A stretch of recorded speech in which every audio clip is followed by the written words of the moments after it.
Hi everyone, and welcome back to my channel. Today I'm going to be showing you how to make the Fireside Crochet Blanket Scarf. It's cozy, super comfy, and doubles as both a blanket and a scarf. You can drape it over yourself when sitting by the fireplace, or you can layer it on like a scarf on those chilly winter days. You can find the free pattern on my website at julesandjones.com, and the link for that will be in the description box below. So let's go ahead and get started with our tutorial. You are going to need 6 balls of a number 6 super bulky weight yarn. I'm using Align brand woolly stick and quick yarn in the color Fisherman.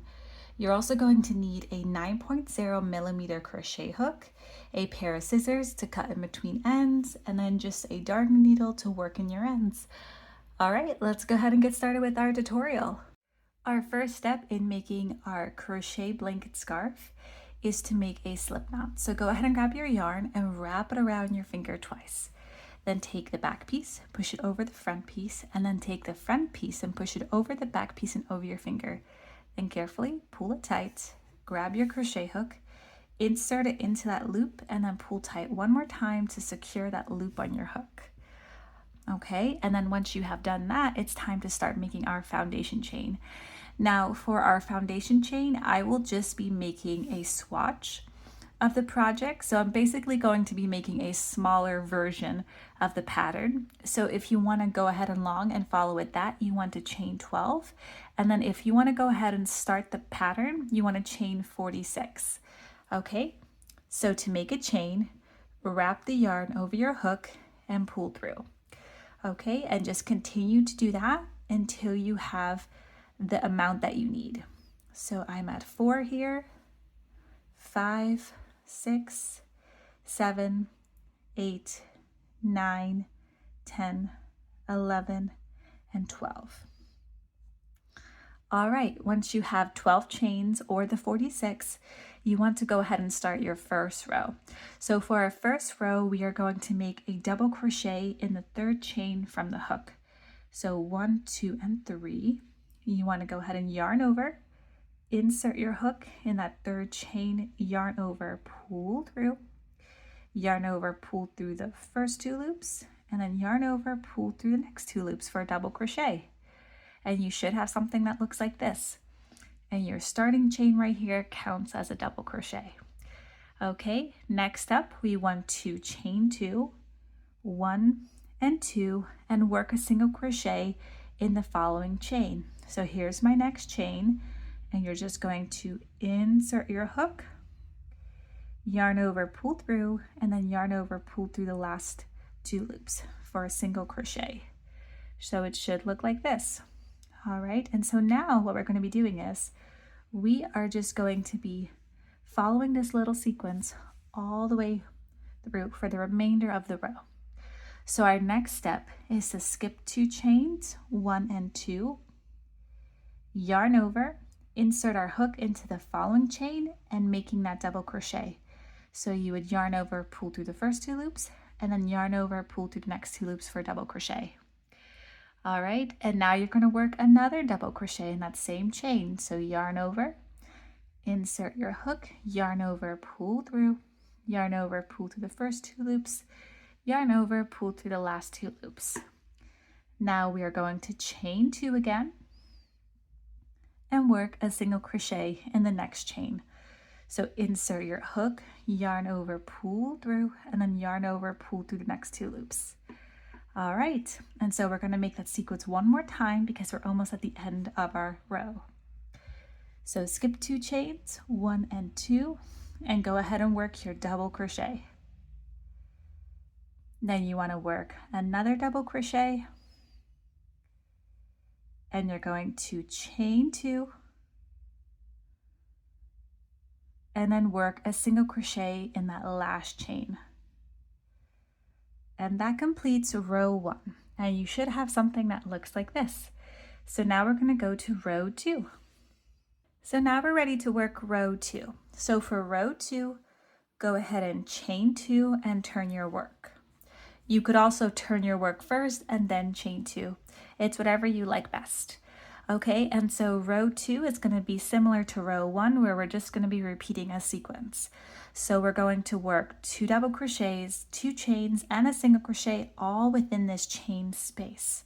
Okay, so we're going to skip the first stitch right here. So that's the single crochet from the previous row. So the single crochet was our last stitch. Okay, and now we're going to make 2 double crochets within that space. All right, so here's my first double crochet, and here's my second double crochet. Then we are going to chain 2 and work a single crochet in that space. And so you should have something that looks like this. This little chain right here, that counts as your third double crochet, okay? And that one automatically gets added when we chain 2 when we start our row. All right, so now we're just gonna repeat this sequence all the way through. So we're gonna skip 3 stitches, 1, 2, and 3, and we're gonna work 2 double crochets, 2 chains, and a single crochet in that chain space. So go ahead and work your 2 double crochets, 2 chains, and your single crochet.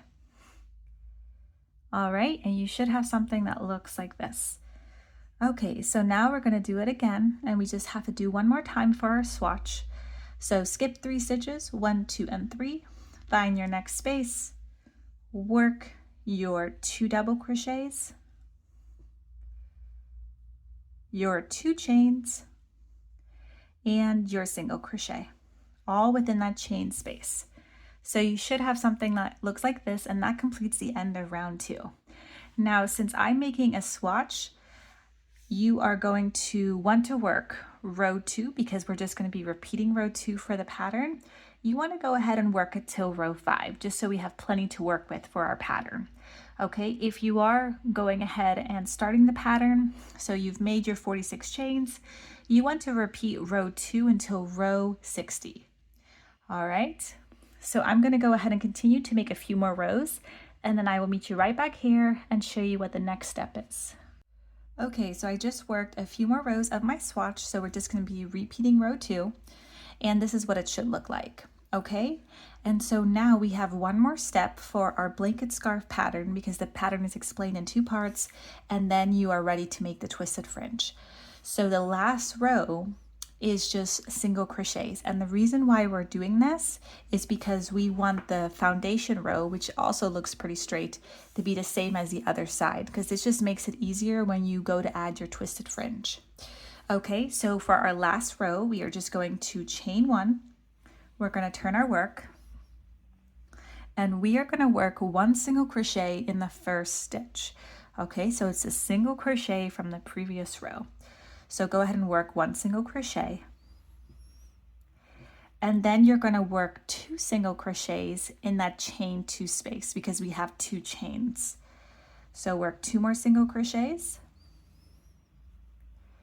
and then you're going to work another single crochet in the following stitch, and then you're going to work a half double crochet in the next stitch, okay, because that stitch goes a little bit lower.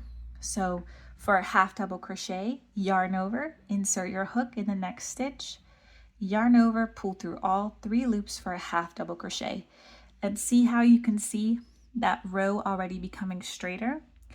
Okay, so let's just continue to do this until the end of the row.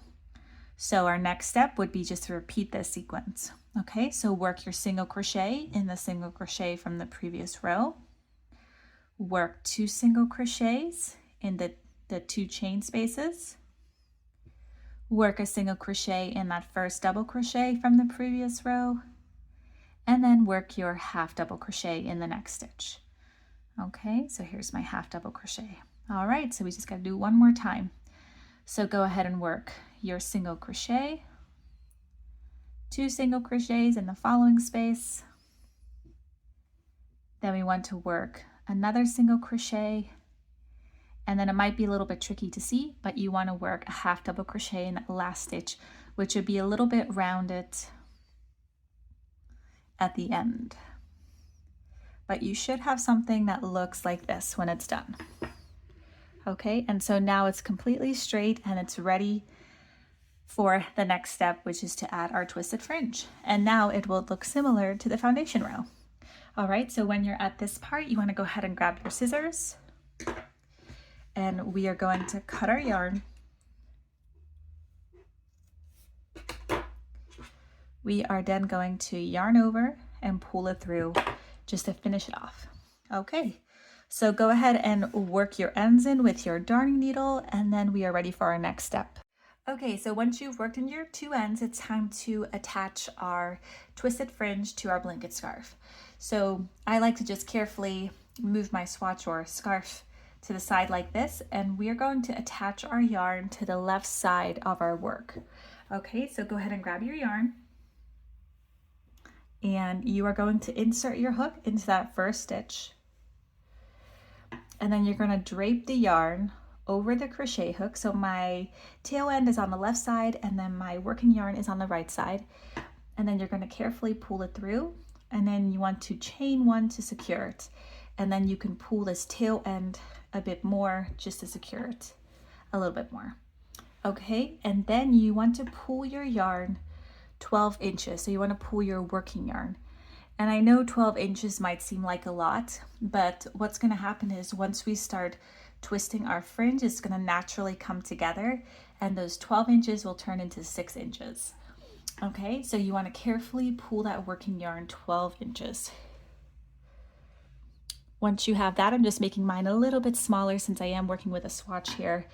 Then you are going to turn your yarn clockwise 20 times or until you feel like the yarn is tight. So you can go like this by placing your finger on the yarn and twisting it like this, or you can also just use your finger, which is the method that I prefer, and you can just twist it. Okay, and just keep twisting it about 20 times or until the yarn feels tight. Okay, once it feels tight and you've got a nice twist going on, go ahead and place your finger here in the middle. You can just eyeball it, and then it's going to carefully twist like this. Then you want to go ahead and take your crochet hook, insert it into that remaining loop here, and then you are going to find your next stitch. Insert your hook into that next stitch, take your working yarn and make a slip stitch. So you should now have added a twisted fringe. Okay, so let's do that again. So you are going to pull your yarn. Oops, pulling the wrong yarn here. You want to pull your working yarn. And if that happens, all you have to do is just pull it out like this, and it goes back to normal. So pull your yarn till you've got a nice length. Okay, and then you're going to take your finger, twist, twist, twist until you have a tight twist.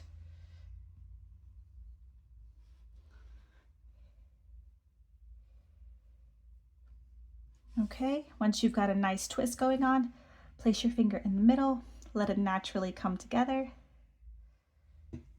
Okay, take your crochet hook again, insert it into that loop, find your next stitch, and then slip stitch it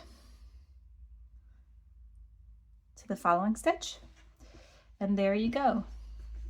And that is how you make twisted fringe.